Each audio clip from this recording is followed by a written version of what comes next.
Hello everyone, welcome back to this channel.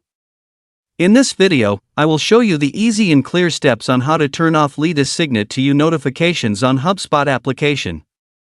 So how to turn off Lead Assignet to You notifications on HubSpot application? Make sure you keep watching this video until the end. Let's get started right away. Firstly, open the HubSpot app on your Android device. This is the initial screen of the HubSpot app. Next, tap the three-line icon at the top left. Tap Settings menu.